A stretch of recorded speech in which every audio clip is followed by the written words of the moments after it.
When my son Daniel married Clara, I thought my prayers had been answered. She was charming, well-spoken, and always carried herself with grace. I had lost my husband Richard 2 years prior after 40 years of marriage, and my world had turned quiet and empty. Daniel was my only child, and when he suggested I move in with him and Clara, I felt like life had given me a second chance at family. At first, things were wonderful. Clara treated me kindly, calling me Mom, and inviting me to her friends' gatherings. She'd ask me to share family recipes, and together, we'd bake Daniel's favorite apple pie every Sunday. I watched her carefully, hoping she would make my son happy. And she did, at least in those early days. Daniel worked long hours running his construction business, while Clara stayed busy as a freelance designer. I helped where I could, cooking, cleaning, and looking after their little boy Leo. He was my heart. The sound of his laughter filled the house with joy, and I loved being part of his daily life. But over time, small things began to change.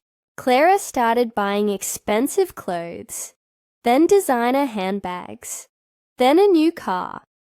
All while Daniel's business was going through a slow patch.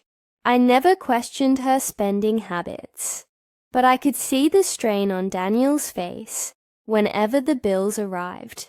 Then, one afternoon, Clara burst through the front door, tears in her eyes, not of sadness, but of joy. "She's gone," she gasped, clutching a letter. "Aunt Margaret passed away last night, and she left me everything." I froze. Her late aunt was a wealthy widow with no children, but I never imagined she'd leave her entire fortune to Clara. "How much are we talking about?" Daniel asked, half shocked, half intrigued. Clara smiled through her tears. $25 million. The house erupted in celebration. Daniel hugged her, laughing, while I stood back, quietly stunned. Clara had gone from an ordinary woman to a millionaire overnight, and in that moment, I saw something flicker in her eyes. Something proud, almost cold. Over the next few days, the house changed. Luxury shopping bags began piling up in the hallway. A brand new SUV appeared in the driveway. She replaced the dining table with one that matched her new lifestyle. Even the way she spoke changed. More commanding, more dismissive. One evening, I overheard her speaking to Daniel in the living room. "Your mother doesn't fit into this new chapter of our lives," she said softly, though not softly enough. "She's old-fashioned, Daniel. We can't have her living with us forever." My heart sank. I stood frozen in the hallway, clutching Leo's toy truck in my hand. Daniel didn't respond at first. "She's my mother," he said eventually. "She has nowhere else to go." Clara sighed. "You're a good son, but it's time to think about us. We can get her a nice apartment somewhere quiet. It's what's best for everyone." The next morning, Clara was unusually cheerful. She served breakfast like nothing had happened. "Good news, Mom," she said, smiling. "We found a lovely senior community nearby. Private room, daily meals, medical care. You'll love it." I stared at her, then at Daniel, who couldn't meet my eyes. My heart broke right there at the kitchen table. "Are you sending me away?" I asked quietly. Daniel shifted uncomfortably. "It's not like that, Mom. We just think you deserve your own space." "My own space?" I repeated bitterly. "You mean away from you?" Clara's smile didn't waver. "You've done so much for us. Now it's time for you to rest." That afternoon, I found my belongings neatly packed in suitcases by the front door. Even the family photos I loved, gone from the shelves. It was as if I had been erased. When the taxi pulled up, Leo ran to me and clung to my leg. "Grandma, don't go," he cried. My throat tightened. I hugged him tightly, trying not to break down. "It's okay, sweetheart," I whispered. "Grandma will see you soon." Daniel stood in the doorway, guilt written across his face. I wanted to hate him, to shout, to curse, but I couldn't. He was still my boy. As the taxi drove away, I looked back one last time. Clara stood behind him, one arm draped over his shoulder, that same self-satisfied look on her face. Tears blurred my vision, but a strange calm washed over me. I had lost my home, again, but I hadn't lost my dignity. Little did Clara know, life has a cruel way of teaching lessons, and hers was coming faster than she could imagine. The first few days after being kicked out were the hardest. I moved into a small rented room on the edge of town. Just a bed, a chair, and a window that creaked when the wind blew. It wasn't much, but at least it was mine. The silence felt heavier than the walls themselves. I missed Leo's laughter, Daniel's morning coffee routine, and even Clara's chatter echoing through the house. Each evening, I'd sit by the window with a cup of tea, wondering how people could change so fast. Just a week ago, Clara had been kind and warm. Now, she was a stranger who had bought her way into pride. Still, I refused to be bitter. I'd been poor before. I'd survived loss. And I knew one thing for certain. No amount of money can buy peace of heart. On the 5th evening, just as the sun was setting behind the rooftops, my phone rang. The screen lit up with a name I hadn't expected to see again. Clara. For a moment, I considered ignoring it, but something inside me, maybe the mother in me, wouldn't allow it. I pressed answer. "Margaret."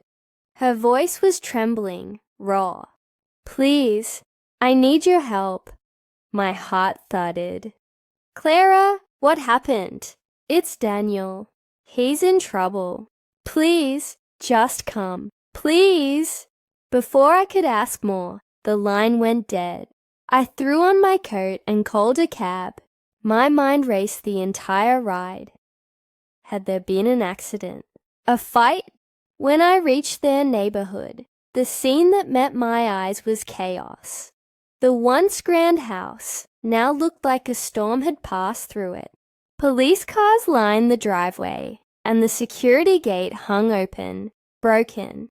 Daniel sat on the front steps, with his head in his hands, his usually confident posture gone.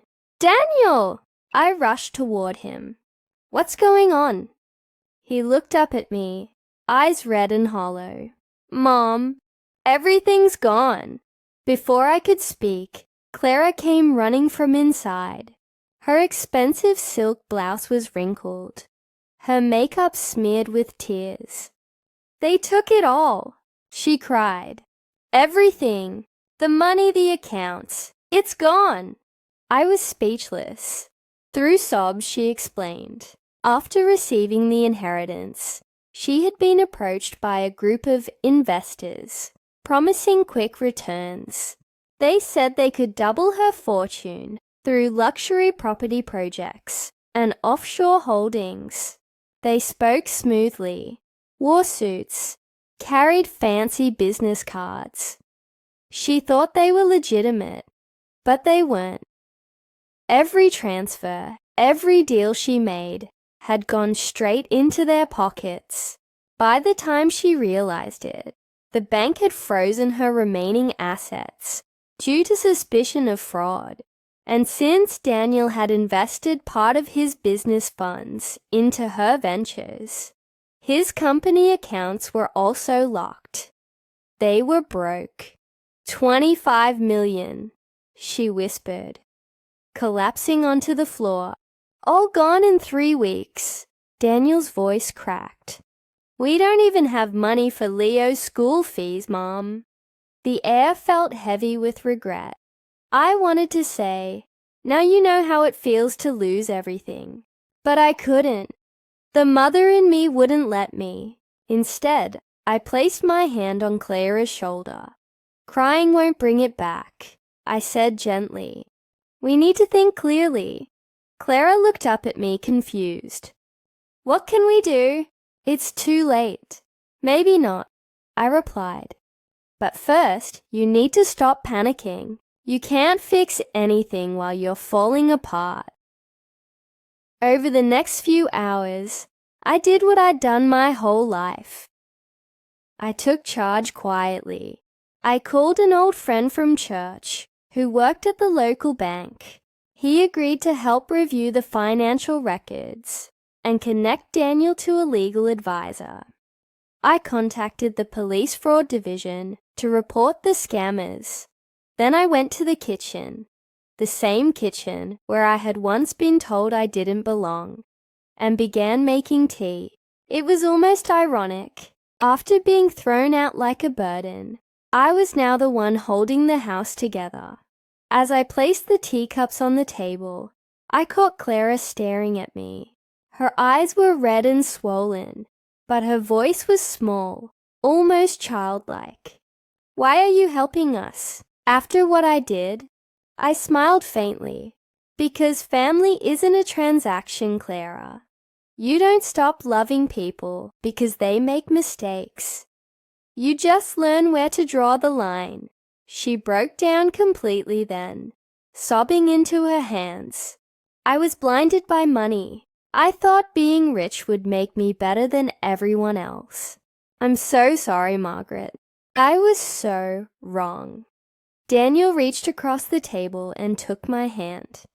Mom, I don't deserve your forgiveness either. I should have stood up for you. Tears welled in my eyes, but I squeezed his hand. You're my son. I'll always be here when you fall. But next time, I expect you to stand taller. That night I stayed with them. I tucked Leo into bed, just like old times, and when he whispered, Grandma, are you home again? I kissed his forehead and said softly, Not yet, sweetheart, but soon. As I sat in the living room later, the weight of everything settled in. The money, the betrayal, the fall. It had all come full circle. Clara had lost her fortune, but maybe she had gained something far more valuable. Humility. And though I didn't say it out loud, I knew this was only the beginning of their reckoning and my quiet redemption. The next morning, I woke up early in Daniel and Clara's guest room. The same one that had once been mine before they pushed me out. The air felt heavy, the silence tense.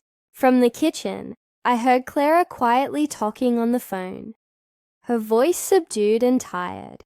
The confident woman who once bragged about her fortune was now a shadow of herself. When I stepped out, Daniel was sitting at the table, his face buried in his hands. Papers, bills, and legal notices were scattered everywhere. Mom, he said softly, we met with the police this morning. The scammers are gone. They vanished with everything. They said we might never recover the money. I sighed and sat across from him. Then it's time to stop chasing what's lost and start building what's left. For the next few weeks, I stayed by their side, helping them navigate the mess. It wasn't easy. The house had to be sold to pay debts. Daniel's business faced bankruptcy, and the few remaining assets were tied up in legal red tape. But slowly, painfully, They began to understand what really mattered. One evening, while helping Clara pack boxes, I found a photo album I'd made years ago. Family pictures from holidays, birthdays, little moments we'd shared before money poisoned everything. Clara looked at it for a long time, her eyes filling with tears. "I don't deserve any of this," she whispered. "Not you, not Daniel, not this family." I placed a hand on her shoulder. "You made a mistake, Clara, but now you have a choice. To stay broken or to rebuild." She nodded, and for the first time, I saw genuine remorse. They sold the mansion within a month, with the small amount left after paying debts. Daniel rented a modest 2-bedroom home in a quiet neighborhood. It was nothing like their former house. No marble floors, no chandeliers, no fountains in the garden.